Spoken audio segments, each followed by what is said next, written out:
नरगिस भाभी हमारी बिल्डिंग की दूसरी मंजिल पर रहती थीं। उनकी उम्र लगभग 30 साल थी, लेकिन उनके अंदाज में वो आकर्षण था जो आंखों को बस यूं ही खींच लेता था। मेरे कमरे की खिड़की से उनकी बालकनी साफ दिखाई देती थी और वो अक्सर सुबह पौधों को पानी देती थीं। एक दिन जब मैं सुबह चाय लेकर बैठा था, भाभी झुककर पौधों की छंटाई कर रही थीं और उनकी साड़ी थोड़ी हिल गई। एक पल के लिए मेरा दिल रुक गया। पानी की बूंदें भाभी की कमर से नीचे सरक रही थीं और धूप में चमक रही थीं। वो पल बस मेरी आंखों में बस गया।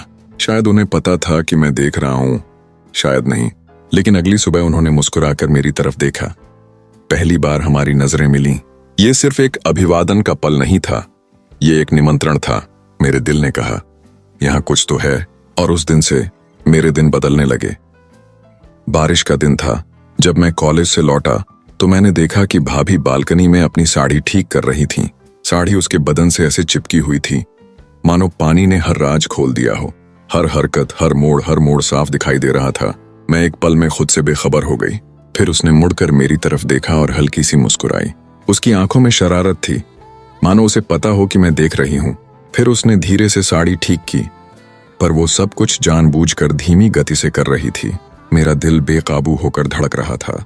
ये महज इत्तेफाक नहीं था, कुछ तो था जो वो दिखाना चाहती थी। शायद एक खामोश निमंत्रण, शायद कोई छुपा राज। उस शाम दरवाजे पर दस्तक हुई और नरगिस भाभी वहां खड़ी थीं। उनके हाथ में एक प्लेट थी। उन्होंने कहा, अम्मी ने कहा है कि मेरे लिए कुछ मिठाई ले आओ।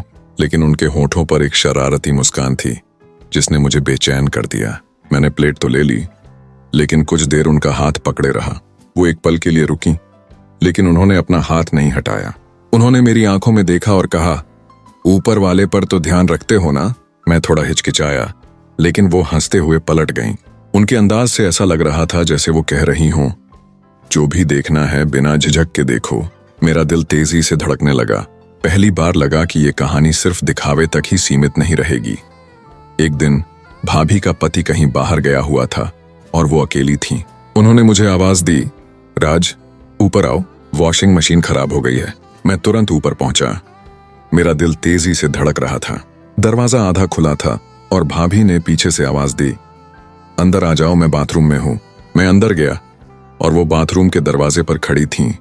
उनकी साड़ी कमर पर बंधी थी, उनके हाथ नंगे थे, उनके शरीर से पानी की बूंदें टपक रही थीं और वो बेफिक्र लग रही थीं। देखो, मशीन बहुत शोर कर रही है, उन्होंने कहा, लेकिन उनकी नजरें मुझ पर ही थीं। मैंने मशीन की तरफ देखा, लेकिन उनकी नजरें बार बार उसी पर जा रही थीं। राज, तुम इतने घबराए हुए क्यों हो? वो मुस्कुराईं। मैं चुप रहा, लेकिन अंदर एक तूफान उठ खड़ा हुआ था। मैं वॉशिंग मशीन के पास गया, लेकिन मैं बस नरगिस भाभी की गीली साड़ी के बारे में सोच रहा था। उनका शरीर पानी से भीगा हुआ था और रोशनी में चमक रहा था। वो मेरे पास आईं, नीचे झुकीं और मुझे मशीन दिखाने लगीं। उनके बालों से पानी की एक बूंद मेरे हाथ पर गिर गई। मेरा शरीर सुन्न हो गया। फिर अचानक उसने धीरे से पूछा, डर रही हो? मैंने ऊपर देखा और उसकी आंखों में देखा। वहां आग लगी हुई थी। उसने साड़ी थोड़ी ऊपर उठाई और बोली, बस यही तो गड़बड़ है ना? मेरी सांसें फूल गईं, मेरे हाथ कांपने लगे। उसने मशीन बंद की और कहा, चाय पियोगे? फिर बिना कुछ कहे वे अंदर चले गए और मैं भाभी के पीछे पीछे रसोई में चला गया, साड़ी की प्लेटें पकड़े हुए, पर उनकी पीठ अपनी तरफ रखे हुए। उनकी कमर पर पड़ी साड़ी की गांठ धीरे धीरे नीचे खिसक रही थी। राज, चीनी कहाँ है? आवाज में शरारत थी। मैंने चीनी का डिब्बा उठाया, लेकिन मेरा हाथ रोक लिया गया। इतने दिनों बाद आए हो, लगता है कुछ बदला बदला सा है। मैं हंसा, पर कोई आवाज नहीं निकली। भाभी ने धीरे से अपनी उंगली मेरी उंगलियों पर फिराई। एक पल के लिए सब कुछ थम गया। फिर उन्होंने धीरे से कहा, चीनी बहुत मीठी होती है, शायद तुम भी वैसे ही हो। मैं समझ गया, ये रिश्ता अब हद से आगे बढ़ चुका है। वो चाय बनाने के बहाने मुझसे बार बार टकराती रही, कभी कोहनी पर, कभी कमर पर। हर स्पर्श बिजली की तरह था। फिर अचानक उसने मुझसे कप छीन लिया और बोली, पहले इसे पकड़ना सीखो। उसी पल उसकी उंगलियां मेरी छाती से टकराईं। मेरा दिल जोर से धड़क रहा था, मानो सब कुछ बाहर आ गया हो। उसने मेरे बालों में हाथ फेरा और कहा, तुम्हारे बाल गीले लग रहे हैं। फिर हंसते हुए बोली, तुम्हारा दिल भी? मैं कुछ कहने ही वाला था कि दरवाजे पर दस्तक हुई। हम दोनों चौंक गए और हमारे बीच की दूरी पल भर में बढ़ गई। लेकिन आग तो लग ही चुकी थी और अब वो बाहर नहीं जा रही थी। दरवाजे की घंटी ने हमें चौंका दिया, लेकिन भाभी ने तुरंत कहा, तुम अंदर जाओ, मैं देखती हूं कौन है। मैं उनके कमरे के दरवाजे के पीछे खड़ा था। कुछ पल बाद एक आवाज आई, अरे शाजिया, क्या तुम यहाँ हो? शायद उनकी कोई सहेली आ गई थी। भाभी ने जल्दी से अपनी बात खत्म की और कहा, मैंने अभी चाय बनाई थी, बस डाल रही थी। मैं अंदर बैठा हल्की हंसी के साथ बैठा था और मुझे उनके कदमों की आहट सुनाई दे रही थी। जब वो वापस लौटी तो उनकी आंखों में एक नई चमक थी। उन्होंने दरवाजा बंद करके पीछे से ताला लगा दिया। फिर उन्होंने धीरे से कहा, अब कोई नहीं आएगा, और वो मेरे ठीक सामने आ गई। कमरे में एक आईना था जिसके सामने भाभी खड़ी थी। उन्होंने साड़ी की चोटियां पकड़ी और धीरे से अपने बाल खोले। मैं आईने में उन्हें देख रहा था और वो मुझे। ये आईना भी झूठ नहीं बोलता राज। मैंने सिर हिलाया, पर मेरी नजरें उसके शरीर की हरकतों पर टिकी रहीं। उसने धीरे से कहा, तुम भी जवान हो गए हो, बहुत। फिर वो मेरी तरफ मुड़ी और अपना हाथ मेरे सीने पर रख दिया। मेरी धड़कनें उसकी उंगलियों का जवाब दे रही थीं। उसने धीरे से कहा, ये पल वापस नहीं आएंगे। और फिर सन्नाटे में शरीर की भाषा बोलने लगी। बारिश तेज हो गई थी, बिजली चमक रही थी, कमरे की रोशनी बुझ गई थी, खिड़की से बस एक हल्की चांदनी आ रही थी। और वो, भाभी ने धीरे से कहा, पानी और आग साथ हो तो क्या होता है? मैंने कहा, धुआं, गर्मी और राज। वो मुस्कुराई और मेरा हाथ पकड़कर मुझे बिस्तर की ओर ले गईं। उसने साइड टेबल पर रखा परफ्यूम अपनी गर्दन पर लगाया। कमरे में एक मीठी खुशबू फैल गई। उस खुशबू ने मुझ पर जादू कर दिया। जब मैं उसके पास गया तो उसने मेरा हाथ अपनी कमर पर रख दिया। डरो मत राज, ये रात सिर्फ हमारा है। और फिर बारिश के साथ कमरा भी भीग गया। सुबह जब मेरी आंख खुली तो मेरी भाभी खिड़की पर कंधे पर सफेद दुपट्टा डाले खड़ी थी। उनके चेहरे पर मुस्कान थी, मानो रात अभी बाकी हो। मैंने पूछा, कोई अफसोस नहीं? उन्होंने कहा, कोई अफसोस नहीं, बस सावधानी जरूरी है। तभी उनके पति मेरे चाचा ने आवाज लगाई, नरगिस, चाय दो। मेरी भाभी ने जल्दी से अपने बाल बांधे और दुपट्टा ले लिया। ये हमारा राज है राज, इसे राज ही रखना है। मैंने कहा, जब तक तुम कहो। वो मुस्कुराई और बोली, तब तक मैं तुम्हारी हूं। और वो दरवाजा छोड़कर चली गई, लेकिन खुशबू वहीं रही। अब लगभग हर दिन कोई ना कोई बहाना मिल ही जाता था।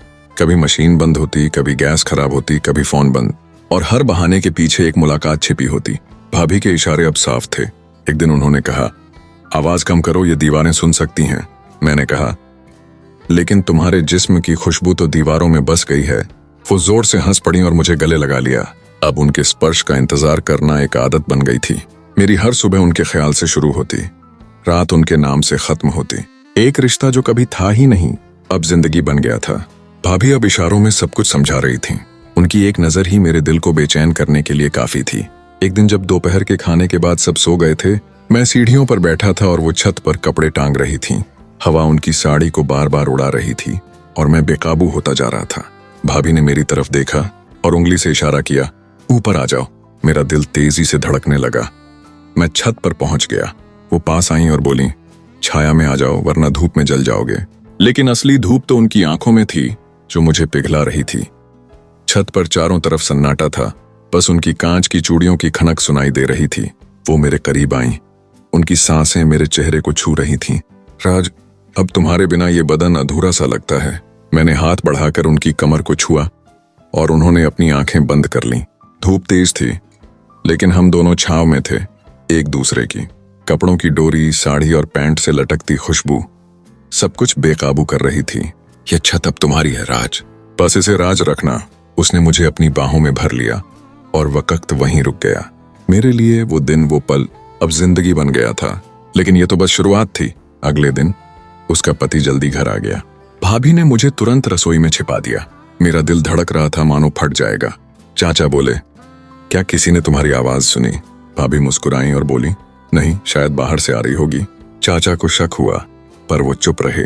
भाभी ने चुपके से मुझे अपना रूमाल दिया, जिस पर अब भी उनकी खुशबू थी। याद रखना राज, हर राज की एक कीमत होती है। मैंने सिर हिलाया, क्योंकि वो उसकी कीमत देने को तैयार था। अब मुलाकातें कम होने लगीं, पर तीखापन बढ़ता गया। एक दिन जब सब बाहर गए थे, भाभी ने मुझे बुलाया, राज आओ, आज यहाँ कोई नहीं है। मैं जल्दी से गया। वो दरवाजे पर बिल्कुल वैसी ही खड़ी थी, तैयार, खुशबूदार। उसने लाल साड़ी पहनी हुई थी, जिसका किनारा नीचे गिर रहा था। कमरे में हल्की रोशनी थी और उसका दिल तेजी से धड़क रहा था। आज हम समय को रोक देंगे, उसने मेरे कान में कहा। मैं उसके और पास गया और सारी सीमाएं गायब होने लगीं।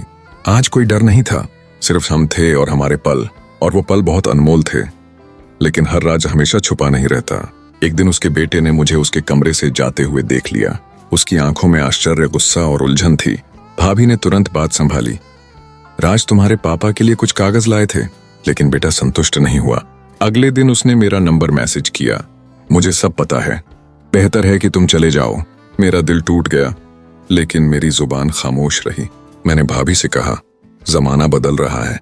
उन्होंने धीरे से कहा, प्यार छीन लो, पर यह पल कोई नहीं छीन सकता। मैंने घर छोड़ दिया। मुझे दूसरे शहर में नौकरी मिल गई, लेकिन मेरी भाभी की यादें हर रात मेरे साथ सोती रहीं। उनकी खुशबू, उनकी आवाज, वो पल, सब कुछ मेरे साथ रहा। एक दिन अचानक फोन की घंटी बजी। मेरी भाभी की आवाज, राज खुश हो? मैं चुप रहा और बस इतना कहा, नहीं, तुम्हारे बिना कुछ भी अधूरा सा लगता है। उन्होंने कहा, जब प्यार छिन जाता है तो रूह भी अधूरी रह जाती है। हम दोनों में से कोई नहीं रोया, लेकिन हमारे दिल भीग गए। प्यार तो पूरा था, पर साथ नहीं, और यही सबसे बड़ा दर्द था। लेकिन वो दर्द ही एक लत बन गया था। सालों बाद मैं लौटा तो सुना कि अब वो अकेली हैं। चाचा इस दुनिया से जा चुके थे और उनका बेटा पराया हो गया था। मैं उनके दरवाजे पर गया। वही पुरानी खुशबू, वही खामोशी, उनकी आंखों में वही राज। राज लौट आए? मैंने कहा, हाँ, इस बार हमेशा के लिए। उन्होंने दरवाजा बंद किया और धीरे से बोले, तो चलो, जो अधूरा रह गया था उसे पूरा कर लें। हमने समय को फिर से रोक दिया और इस बार हम दोनों आजाद थे। अब हम दोनों साथ रहते हैं, किसी को कुछ नहीं बताते। शहर हमारे लिए अनजान है और हम दुनिया से दूर हैं। भाभी अब सिर्फ नाम की भाभी हैं, बाकी सब मेरा है। हम हर दिन एक दूसरे को एक नए अंदाज में देखते हैं और वो पल अब हमारी जिंदगी है। कभी कभी वो हंसते हुए कहती है, काश हमने पहले ही सब कुछ तोड़ दिया होता। मैं कहता हूं, तो ये राज इतना मीठा ना होता।